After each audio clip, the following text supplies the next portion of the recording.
Soy Oseas, hijo de un linaje común de Israel, y crecí en una época donde los cimientos espirituales de nuestra nación estaban desmoronándose. Las tierras del norte habían llegado a una prosperidad temporal, pero esta riqueza trajo consigo un olvido profundo de nuestro Dios. Los reyes que gobernaban en Samaria buscaban alianzas y estrategias de poder en lugar de la guía de Yahvé, y era doloroso ver cómo el orgullo de Israel lo llevaba a cavar su propia tumba. La apostasía se había convertido en una costumbre. Los santuarios de Betel y Dan, que en su origen fueron altares dedicados a nuestro Dios, ahora estaban infestados de imágenes de Baal, ídolos de oro y dioses de piedra. Esto no solo significaba una traición a Yahvé, sino que estos cultos traían consigo prácticas perversas. Llegué a ver, con mis propios ojos, los sacrificios de niños y los rituales inmorales que se realizaban en esos altares, cosas que desgarraban el corazón de Dios. Israel, al preferir la comodidad y la ilusión de prosperidad, había perdido la memoria de los días en que Yahvé los había liberado de Egipto,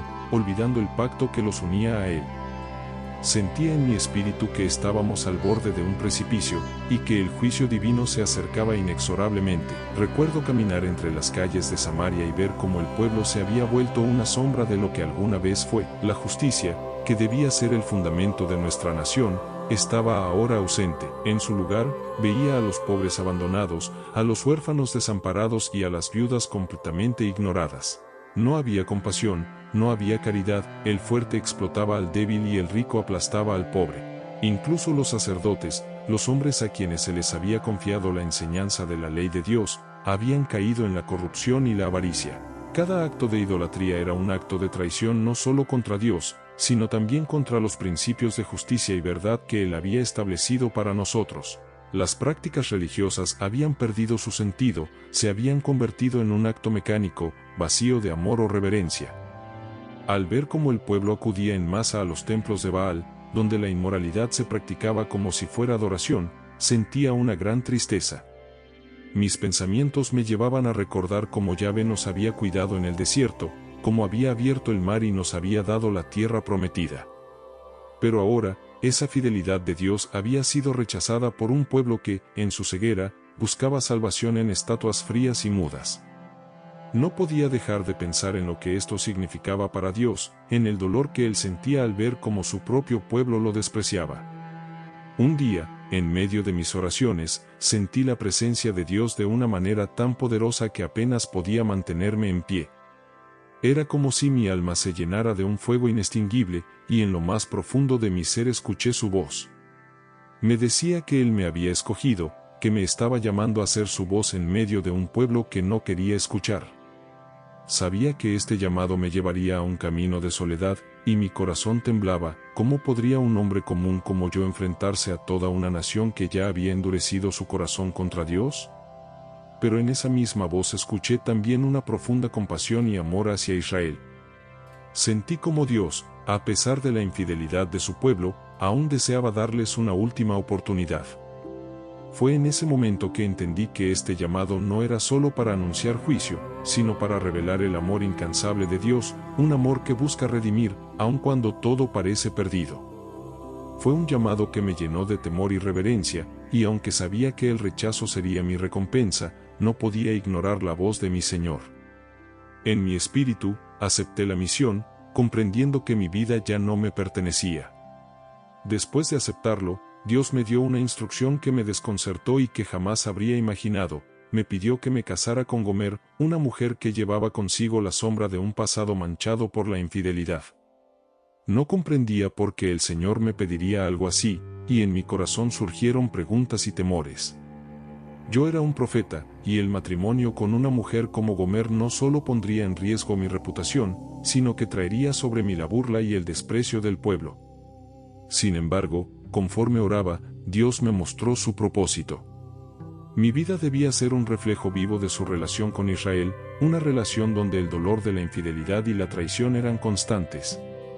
A través de este matrimonio, Dios quería que el pueblo comprendiera la profundidad de su amor, un amor que perdona y busca, incluso cuando su amado lo rechaza una y otra vez. Acepté la instrucción de Dios con el corazón dividido entre el temor y la obediencia. Sabía que este paso sería un desafío constante, pero confiaba en que, de alguna manera, mi vida serviría como testimonio de la paciencia y el amor de Dios por Israel.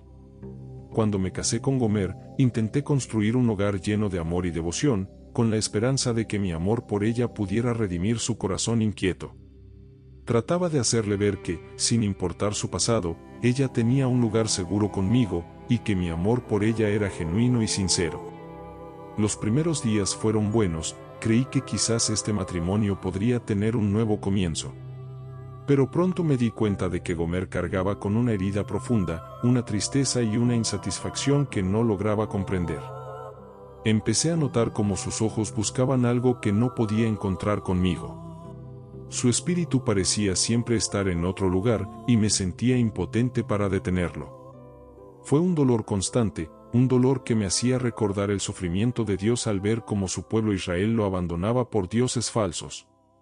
Sabía que, a pesar de mis esfuerzos, el amor de Gomer por mí era frágil y superficial, y esto me llevaba a entender más profundamente el amor de Dios, un amor que permanece, aunque el amado no sea fiel. Mi matrimonio se convirtió en una lección viva de la realidad espiritual de Israel, y aunque cada día era un desafío, mi compromiso con Gomer reflejaba el compromiso inquebrantable de Dios hacia su pueblo. Gomer quedó embarazada, y cuando nació nuestro primer hijo, Dios me dijo que lo llamara Jezriel. En nuestro contexto, Jezriel no era solo un nombre, sino un recordatorio de una historia de sangre y venganza. Fue en el valle de Jezriel donde el rey Jehú había cometido asesinatos en masa, buscando establecer su propio poder en nombre de la justicia divina. Pero esos actos no fueron agradables a Dios, y Él me reveló que el juicio por esa sangre derramada aún no había terminado. Cada vez que llamaba a mi hijo, recordaba esa historia, y sentía que el juicio de Dios sobre Israel se acercaba. Jezriel era un nombre profético, una advertencia visible para el pueblo de que sus acciones pasadas tenían consecuencias. Al mirar a mi hijo, veía en él no solo el rostro de un niño inocente, sino la sombra del juicio divino que se cernía sobre Israel. Cada vez que pronunciaba su nombre, el eco de las atrocidades de Jehú resonaba en mis pensamientos, y sentía el peso de la justicia de Dios como algo inevitable y justo. Poco después, Gomer quedó embarazada de nuevo y tuvimos una hija. Dios me pidió que la llamara Lo-ruhamah, un nombre que significaba sin misericordia. Este nombre me rompía el corazón cada vez que lo pronunciaba. Lo-ruhamah era una señal de que el tiempo de la compasión de Dios se estaba agotando. Por generaciones, Israel había disfrutado de la misericordia y protección de Dios, incluso cuando se rebelaban contra él. Pero ahora, su paciencia llegaba a su fin. Cada vez que sostenía a mi pequeña Lo-ruhamah, veía en ella una advertencia para todo el pueblo. Ella era una señal de que el amor de Dios no era un amor sin límites de justicia, y que la compasión de Dios podía agotarse si su pueblo persistía en su rebeldía. Mi hija, un ser inocente, cargaba sobre ella el símbolo de una verdad dolorosa, que el Dios de misericordia también es un Dios de justicia, y que aquellos que rechazan su amor finalmente enfrentan las consecuencias de su desobediencia. Poco después, Gomer dio a luz nuevamente, y Dios me pidió que llamara a este hijo Lo-ammi, que significa, no mi pueblo. Este nombre, más que cualquier otro, quebrantaba mi corazón. Desde el pacto con Abraham, Dios había llamado a Israel su pueblo elegido, su tesoro especial entre las naciones. Israel era como el hijo amado que Dios había liberado de la esclavitud en Egipto, al que había guiado a través del desierto y dado la tierra prometida. Y ahora, a través del nombre de mi hijo, Dios estaba diciendo que ya no reconocería a Israel como su pueblo. La traición y la infidelidad de Israel eran tan profundas que Dios, en su justicia, les anunciaba que esa relación quedaba rota. Miraba a Lo-ammi y sentía una mezcla de tristeza y temor, porque comprendía que este nombre era una sentencia. Dios, el mismo que había sido paciente y compasivo, ahora declaraba que Israel había agotado su misericordia. Lo-ammi era un símbolo de la realidad que esperaba a Israel si no se arrepentían. Cada vez que pronunciaba su nombre, sentía el peso de la separación y el dolor de Dios al ver cómo su propio pueblo había decidido alejarse de él. Lo-ammi era una señal de advertencia, un recordatorio constante de que, aunque el amor de Dios es grande, no puede existir en un corazón lleno de traición. Con el tiempo, Gomer comenzó a alejarse de nuestro hogar. Había momentos en los que se ausentaba por días, y pronto su ausencia se volvió cada vez más frecuente. En mi corazón sabía lo que estaba sucediendo, aunque no quería aceptarlo. La realidad era que Gomer volvía a sus antiguos caminos, buscando amor en brazos ajenos, en esos lugares oscuros y vacíos donde antes había encontrado consuelo efímero. Mi dolor era profundo, pues había puesto toda mi esperanza y amor en ella, esperando que mi devoción pudiera llenar el vacío en su corazón. Pero, una y otra vez, ella me traicionaba, dejándome solo y humillado. Este dolor era aún más grande porque sabía que mi experiencia reflejaba la relación de Dios con Israel. Como yo amaba a Gomer, Dios amaba a Israel. Y como Gomer me rechazaba, Israel rechazaba a Dios. No podía entender cómo mi amor no era suficiente para ella, y esta impotencia me hacía comprender el dolor que Dios sentía al ver cómo su propio pueblo prefería la idolatría y la inmoralidad, en lugar de la fidelidad y el amor verdadero. El Señor me instruyó a proclamar un mensaje de juicio contra Israel, y aunque mi corazón estaba lleno de amor por mi pueblo, también sentía la justicia de Dios como una llama ardiente que no podía ignorar.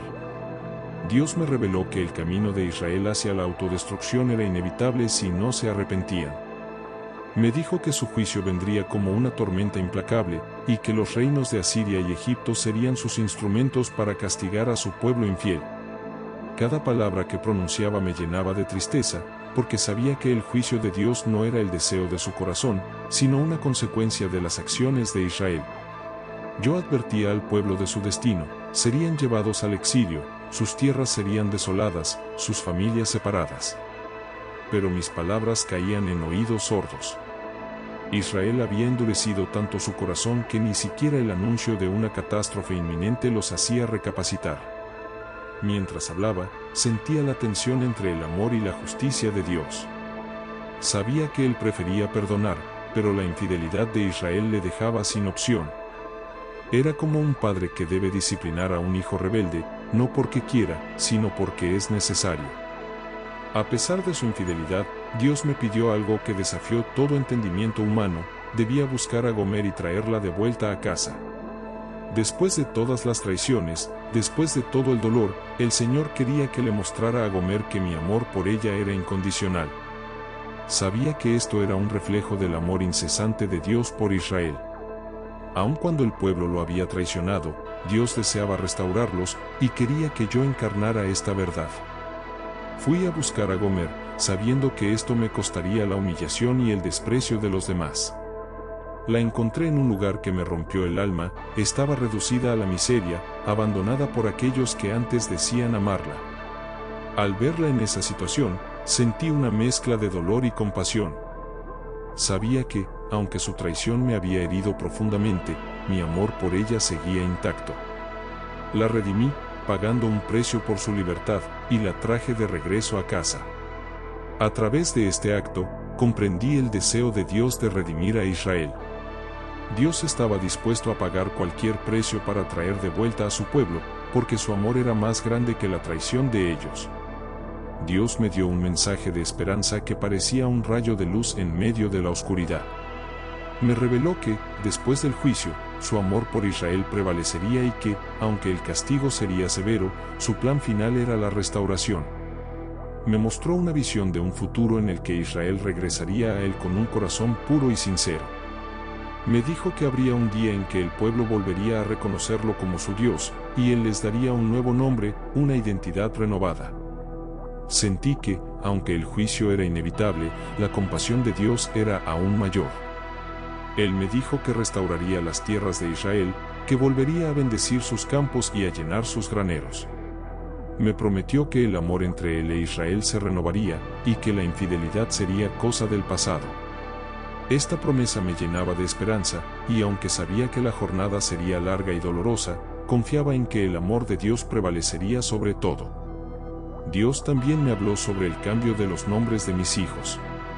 Me dijo que un día Jezreel ya no sería un símbolo de juicio, sino de restauración, porque Él plantaría a su pueblo nuevamente en la tierra, como un sembrador planta la semilla en el campo.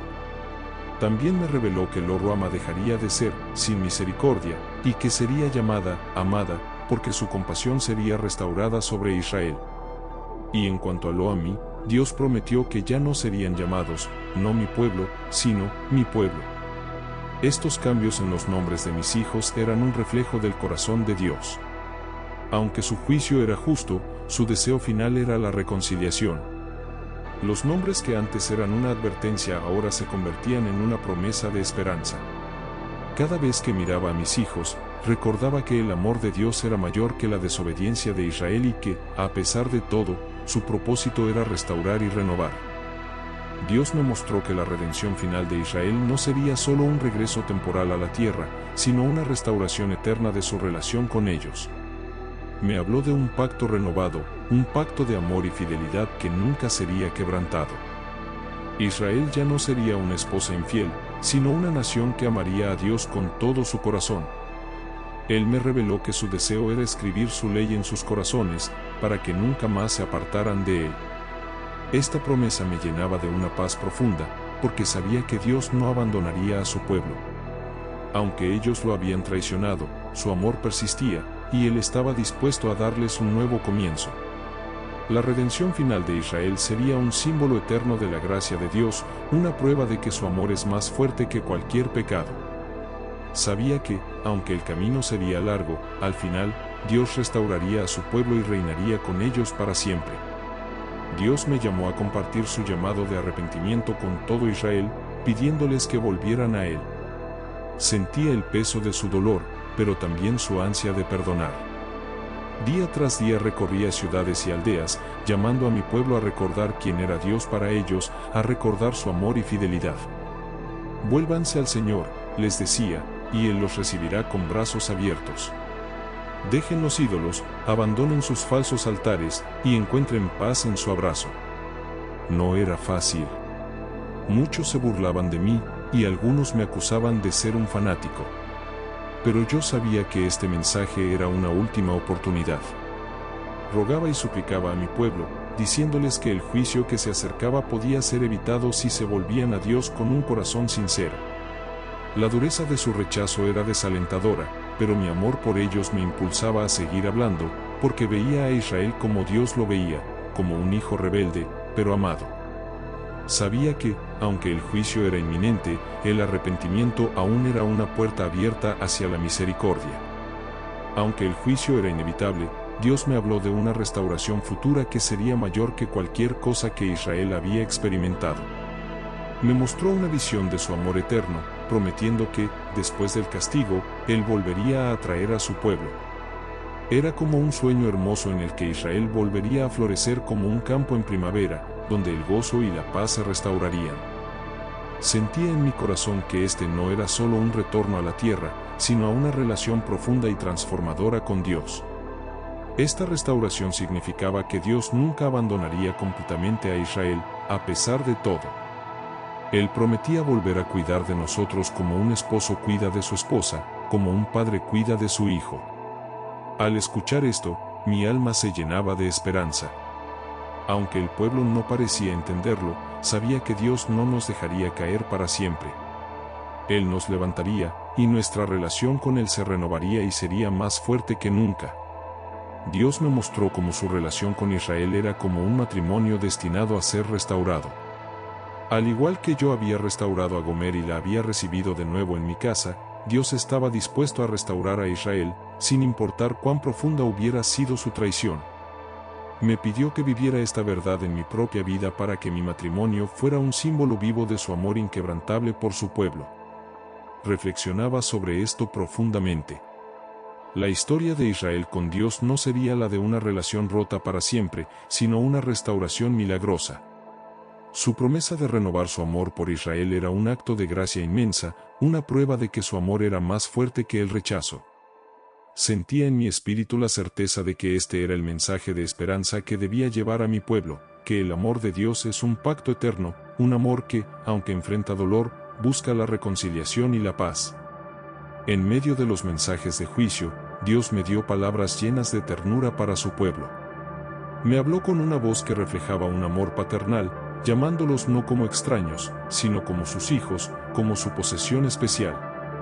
Me pidió que les recordara que, aunque les decía, no mi pueblo, por su rebeldía, su amor no había cambiado, y anhelaba llamarlos de nuevo, mi pueblo, si ellos se arrepentían.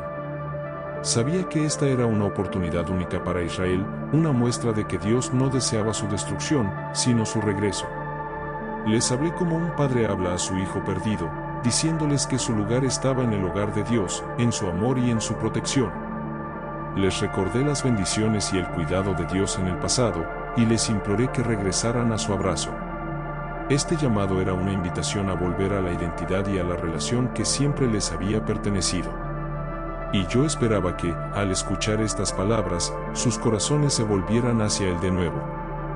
Dios me mostró que, a pesar del dolor y de la traición de Israel, su intención era establecer un nuevo pacto con nosotros, un pacto más profundo y duradero que cualquier otro. Me reveló que este nuevo pacto no se basaría en leyes externas, sino en un cambio interno, un renacer espiritual. Él escribiría su ley en nuestros corazones, y nos daría un espíritu de obediencia que fluiría del amor en lugar del temor. Sentía que esta promesa era una visión de un Israel transformado, un Israel que, después de experimentar el castigo, renacería en una relación pura con Dios. Este pacto implicaba una intimidad desconocida hasta ahora, donde cada miembro de Israel conocería a Dios personalmente, sin intermediarios. Era una promesa de una paz y una plenitud que sobrepasaban cualquier otra cosa que habíamos experimentado. Dios estaba diciéndome que, en lugar de ser un pueblo lleno de orgullo y rebeldía, Israel se convertiría en un pueblo humilde y lleno de gratitud, un pueblo que amaría a Dios de corazón. Al final de mi viaje, Dios me mostró que su amor por Israel era un amor inquebrantable, un amor que nunca se extinguiría. Incluso cuando las pruebas y el juicio parecían insuperables, su amor continuaba siendo una fuente de esperanza. Me di cuenta de que mi historia con Gomer, por dolorosa que fuera, era una sombra de una verdad aún mayor: el amor de Dios es eterno, es incondicional y persiste a través de cada fracaso, cada caída y cada traición. Este amor inquebrantable era el mensaje final que quería compartir con mi pueblo. Les decía que, aunque habían rechazado a Dios, su amor seguía buscándolos. Esta era la promesa más grande, que el amor de Dios nunca dejaría de llamarlos, nunca dejaría de anhelar su regreso. Él no solo deseaba restaurar a Israel, sino que quería transformar sus corazones para que lo amaran con un amor genuino y eterno. Y yo sabía que este mensaje era la luz que brillaba en la oscuridad de nuestra situación. Aunque el juicio era necesario, el amor de Dios era aún mayor, y en ese amor, toda esperanza estaba asegurada.